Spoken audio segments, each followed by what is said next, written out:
सच में गांव की प्रकृति का कोई जवाब ही नहीं, एकदम लाजवाब है ना मिस्टर हैरी? विक्रम ने मुझसे कहा। उसने बिल्कुल मेरे दिल की बात कह दी और डिटेक्टिव भी इस बात को दिल से मानते हैं। धूमगढ़ नाम का ये गांव एक छोटा सा गांव है। वैसे भी हफ्ते भर छुट्टी मनाने के लिए इस जगह पर आने का आइडिया आया था विक्रम के दिमाग से ही। अपने शरीर से वर्दी खोलकर रखते ही खुशियों से भरा एक पागल इंसान बन जाता है वो, और बस मौका मिलते ही हमेशा सबको ज्ञान बांटने लगता है। और सच कहूं तो इतना उत्साह वो अपने मुश्किल से मुश्किल केस में भी नहीं दिखाता। यहां पर कोई हमें नहीं पहचानता और हम भी किसी को नहीं पहचानते, विक्रम ने कहा। विक्रम ने झूठ बिल्कुल नहीं कहा, पर उसके कहने में थोड़ी गलती हो गई। दरअसल यहाँ का लोकल सब इंस्पेक्टर उसे बहुत अच्छे से पहचानता है। बस कुछ दिन पहले ही 15 किलोमीटर दूर एक गांव से यहाँ पर ट्रांसफर होके आए हैं वो सब इंस्पेक्टर। इन दोनों ने एक बार साथ में एक केस पर काम किया था। रविवार, एक बहुत ही खूबसूरत सुबह, हम तीनों इस वेकेशन का भरपूर मजा ले रहे थे। हम तीनों एक लॉज में ठहरे हुए थे और ब्रेकफास्ट करने के लिए हम तीनों पास ही के एक दुकान में आए थे। टोस्ट एंड ऑमलेट का स्वाद बहुत ही बढ़िया था, पर वहां की कॉफी बहुत ही बेकार। पर कुछ ना मिलने से तो यही बेहतर है, इसीलिए उस कॉफी को मैं एक सांस में पी गया। वाह, अब इसे कहते हैं असली जिंदगी, विक्रम ने कहा। सोच रहा हूं कि रिटायरमेंट के बाद ऐसे ही किसी गांव में सेटल हो जाऊं, इस खून खराबे की जिंदगी से बहुत दूर। मुमकिन नहीं है, अपराध एक ऐसी चीज है जो हर जगह फैली हुई है, कहा डिटेक्टिव ने। डिटेक्टिव एक टोस्ट खा रहे थे और साथ में पेड़ पर बैठे एक छोटी सी पंछी को भी देख रहे थे। क्या एक और टोस्ट एंड ऑमलेट की पेट पूजा हो जाए? आप क्या कहते हैं कैप्टन? विक्रम ने एक टोस्ट खाते खाते मुझसे कहा। चलो हो ही जाए, मैंने भी हाँ कर दी। क्या आप भी एक लेंगे डिटेक्टिव? डिटेक्टिव ने ना में सर हिलाया। पेट भर के खाने पर अपना दिमाग कैसे चलाओगे? डिटेक्टिव ने कहा। पर पेट पूजा करने का और थोड़ा सा रिस्क मैं ले ही सकता हूं, विक्रम ने हंसते हुए कहा। मेरा तो पेट बढ़ता ही जा रहा है, पर आप अभी भी बिल्कुल वैसे के वैसे ही फिट हैं, मैंने डिटेक्टिव से कहा। भैया फिर से टोस्ट और ऑमलेट दीजिएगा, दोनों के लिए, ठीक है? विक्रम के ऑर्डर देने के साथ ही कोई हमारे सामने आकर खड़ा हो गया और मैंने तुरंत ही उन्हें पहचान लिया।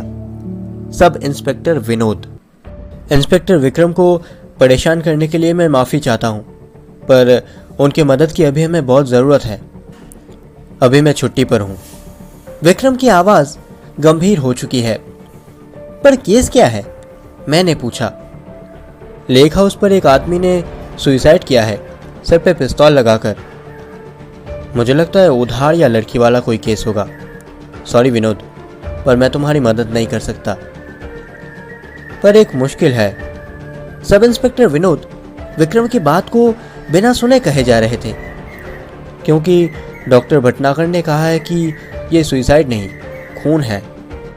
ये बात सुनकर कॉफी के कप को साइड में रखते हुए विक्रम ने कहा, खून? बात को जरा खुलकर बताओ। डॉक्टर निशांत ने तो यही कहा है। इस बात को विनोद ने दोबारा कहा। उनके मुताबिक ये नामुमकिन है। वो बड़ी ही उलझन में पड़ गए हैं। खिड़की और दरवाजे सब अंदर से बंद है, पर वो सिर्फ एक ही बात दोहराए जा रहे हैं कि ये सुसाइड नहीं, खून है। थोड़ा और पेट पूजा करने का प्लान कैंसिल हो गया। विक्रम ने हाथ दिखाकर टोस्ट और ऑमलेट का ऑर्डर कैंसिल कर दिया। थोड़ी ही देर में हम सब लेक हाउस की तरफ बढ़ने लगे और विक्रम ऑफिसर विनोद को एक के बाद एक सवाल करे जा रहा था। मरे हुए आदमी का नाम है प्रदीप कुमार, उम्र 45 साल, और वो ज्यादातर वक्त अकेले रहना ही पसंद करते थे। 8 साल पहले वो इस गांव में आए थे और इस लेक हाउस में किराया देकर रहने लगे। घर की हालत बहुत खराब है। ये घर जगह जगह से टूटा हुआ था और इसी टूटे हुए हाउस के एक कोने में रहते थे मिस्टर कुमार। उनकी हाउसकीपर भी उनके साथ आई थी, मिस गोमेज। वही हर चीज की देखभाल करती हैं। पर कुछ दिन पहले लंदन से कुछ मेहमान आए हैं, मिस्टर एंड मिसेस पार्कर। आज बार बार मिस्टर कुमार को बुलाने पर भी मिस गोमेज को उनसे कोई भी रिस्पांस नहीं मिल रहा था। दरवाजा भी अंदर से बंद था। मिस गोमेज डर जाती है और वो पुलिस और डॉक्टर को फोन कर देती है। लगभग एक ही वक्त पर सब इंस्पेक्टर विनोद और डॉक्टर भटनागर वहां पहुंचते हैं। दोनों मिलकर कमरे के दरवाजे को तोड़ देते हैं और अंदर जाते ही वो देखते हैं कि मिस्टर कुमार जमीन पर पड़े हुए हैं, माथे पर गोली लगने का घाव और उनके दाएं हाथ में पिस्तौल। साफ नजर आ रहा था कि उन्होंने सुसाइड किया है। पर लाश को ध्यान से चेक करने के बाद डॉक्टर भटनागर हैरान हो गए। ऑफिसर को एक कोने में ले जाकर उन्होंने सब कुछ बताया और तभी विनोद के दिमाग में विक्रम का नाम याद आता है और इसीलिए डॉक्टर को वहां पहरा देने के लिए कह के विनोद उस लॉज में जाने लगता है जहां हम ठहरे हुए थे। पर हम उसे रास्ते में ही मिल जाते हैं।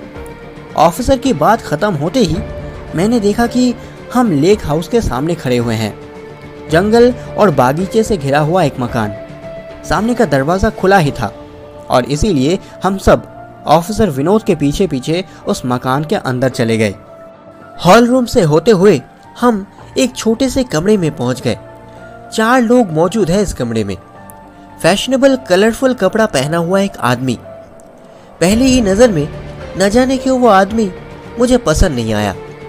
उन्हीं के बगल में एक औरत भी थी और क्योंकि उन्होंने ज्यादा रंगीन कपड़े नहीं पहने हुए थे इसीलिए वो उतनी खराब नहीं दिख रही थी। और काले रंग की पोशाक पहनी हुई एक औरत उस कमरे में सबसे दूर और अकेली खड़ी हुई थी। वो जरूर हाउसकीपर मिस गोमेज होंगी और गले में स्टेथोस्कोप लगाया हुआ एक लंबा सा आदमी भी है। देखकर ही पता चलता है कि परिस्थिति उनके नियंत्रण में है। Meet doctor Bhatnagar. Officer Vinod ने हमारा परिचय करवा दिया और ये है इंस्पेक्टर विक्रम और ये दोनों इनके दोस्त हैं, मिस्टर हैरी और डिटेक्टिव किंग। डॉक्टर ने हमारे साथ हाथ मिलाकर हमें मिस्टर एंड मिसेस पार्कर के साथ मिलाया। उसके बाद हम लोग सीढ़ी से ऊपर चलने लगे। विक्रम को सम्मान देते हुए विनोद उसके पीछे पीछे चलने लगा और डॉक्टर सबसे आगे चलते हुए हमें रास्ता दिखाने लगे। कुछ ही वक्त में हम एक दरवाजे के सामने आ गए। पूरा दरवाजा टूटा हुआ है। हम सब अंदर आ गए। अभी भी वो लाश जमीन पर पड़ा हुआ है। विक्रम लाश के पास बैठ गया। यहाँ तो दिख रहा है कि गोली बाएं कान के नीचे से सर के अंदर गया है। जी बिल्कुल सही, डॉक्टर ने कहा। अपने दाएं हाथ को घुमाकर बाएं कान के नीचे से गोली चलाना बिल्कुल नामुमकिन है। क्या वो पिस्तौल सच में उन्होंने अपने दाएं हाथ से ही पकड़ा हुआ था? और अब वो पिस्तौल कहाँ है? विक्रम ने पूछा और डॉक्टर ने टेबल की तरफ इशारा कर दिया। पकड़ा हुआ था कहना सही नहीं होगा, बल्कि दाएं हाथ पर रखा हुआ था कहना ज्यादा ठीक रहेगा। बल्कि खून के बाद रखा हुआ था कहना सबसे सही होगा, डॉक्टर ने कहा। यहाँ तो सब कुछ साफ लग रहा है। सिर्फ एक गोली चलाई गई है इसमें से। देखना पड़ेगा कि इसमें से कोई उंगलियों के निशान मिलते हैं या नहीं, पर मुझे नहीं लगता कि उसमें से आपके अलावा और किसी का निशान मिल सकता है। वैसे क्या लगता है आपको कितने बजे मरे होंगे वो? विक्रम ने पूछा। मेरे हिसाब से कल रात को ही मारे गए होंगे। वैसे मैं मूवीज की तरह एग्जैक्ट टाइम तो नहीं बता सकता, पर कम से कम 12 घंटे तो हो ही चुके हैं। डिटेक्टिव ने अभी भी कुछ भी नहीं कहा था, बस मेरे बगल में खड़े रहकर विक्रम का काम देख रहे हैं और बार बार घर के अंदर की हवा को सूंघ रहे हैं। ऐसा लग रहा है कि वो किसी चीज को समझने की कोशिश कर रहे हैं। मैंने भी उनके जैसे हवा को सूंघने की कोशिश की, पर मुझे कुछ समझ में नहीं आया। कमरे की हवा बहुत ही साफ थी, पर फिर भी डिटेक्टिव उस हवा को बार बार सूंघ रहे थे। लगता है उनके तेज नाक ने कोई ऐसी चीज पकड़ी है जिसके बारे में मुझे कोई अंदाजा भी नहीं है। विक्रम उस लाश के पास से हटते ही डिटेक्टिव उस लाश के पास बैठ गए। माथे पर लगे घाव की तरफ डिटेक्टिव की कोई दिलचस्पी नहीं है। पहले मुझे लग रहा था कि वो दाएं हाथ की उंगलियों की जांच कर रहे हैं, पर मेरी गलतफहमी बहुत जल्द ही टूट गई। कोट के स्लीव के अंदर से निकलता हुआ रुमाल के एक छोटे से टुकड़े ने उनका ध्यान अपनी ओर खींचा था। मिस्टर कुमार ने एक लाल कलर का सूट पहना हुआ था। आखिर में डिटेक्टिव खड़े होकर उसी रुमाल की तरफ देख रहे थे। उस टूटे हुए दरवाजे को उठाने के लिए विक्रम ने डिटेक्टिव को बुलाया और इसी मौके का फायदा उठाकर मैं भी लाश के पास बैठ गया। कोट के स्लीव से उस रुमाल को निकालकर मैंने उसे अच्छे से जांच कर लिया। प्योर कॉटन से बना हुआ सफेद कलर का एक रुमाल, किसी भी तरह का कोई दाग या कुछ और नहीं था उस रुमाल पर। आखिर में मैंने उस रुमाल को उसी जगह पर रख दिया जहां से मैंने उसे लिया था।